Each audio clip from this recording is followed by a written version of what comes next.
Ini adalah handheld PC paling monster saat ini karena dia saking kencengnya. Kalau kita main Spider-Man 2 dengan settingan high, ray tracing high bisa dapat di 120 fps. Gila. Mantap gak tuh? Ini adalah GPD Win 5 atau GPD Win 5 ya. Untuk prosesornya sendiri dia pakai AMD Ryzen AI Max Plus 395. Ini pakai arsitektur Strix Helio ditemani dengan GPU-nya AMD Radeon 8060S. Kalau misalkan kalian bingung ini setara apa bang? Ini tuh di antara RTX 4060 atau 4070 ya. Kalau di AMD itu setara sama RX 7600 MXT ya. Untuk RAM-nya sendiri udah pasti kenceng banget lah ya. Ini udah pakai LPDDR5X, udah pakai ukurannya di 32GB. Yang gue pakai saat ini sebenarnya dia ada yang sampai 128GB tapi itu overkill ya. Untuk storage-nya sendiri juga ada banyak varian, tapi yang gue pakai di sini yang varian 2TB dan kalian masih bisa upgrade lagi kalau kalian masih ada uangnya buat upgrade SSD. Dan dia juga salah satu handheld pertama yang punya mini SSD slot di bagian bawah ini. Untuk joystick nggak perlu khawatir, udah pakai Hall effect pastinya ya, yang udah lebih rentan sama drift. Coolingnya sendiri itu sangat mantap, dia pakai Frostpin cooling arsitektur yang tentunya ini bisa menjinakkan prosesornya ya atau GPU-nya di sini yang sangat kencang ya. Untuk layarnya sendiri dia 7 inch 1080p 120Hz ya, walaupun dia masih IPS tapi untuk dipakai buat nonton, buat main game ini tuh enak banget. Ada banyak tombol juga yang kalian bisa lihat nih, dia ada tombol home-nya, terus ada fingerprint-nya nyatu sama power button, tombol plus sama minusnya juga yang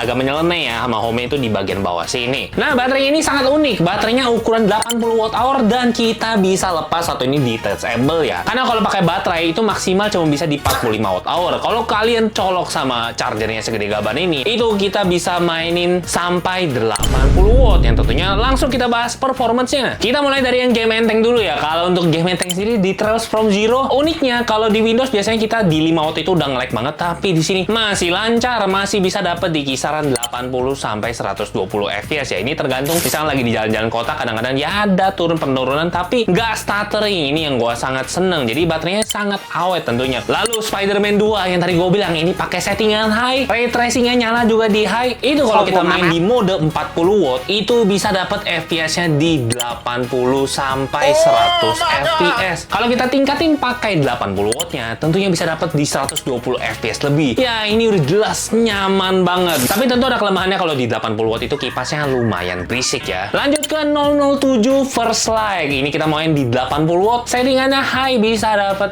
FPS-nya di 107 sampai 120 FPS. Gila nggak tuh? Ini mah udah nggak perlu diraguin. Ini adalah rajanya handheld atau sang monster saat ini. Ya mungkin ini aja sekilas perkenalannya si GPD Win 5. Tentunya gue akan bikin banyak video lagi ya. Langsung aja komentar di bawah, dan kalau kalian mau langsung beli ya juga boleh. Langsung aja cek harganya. Gue yakin kalian akan puas.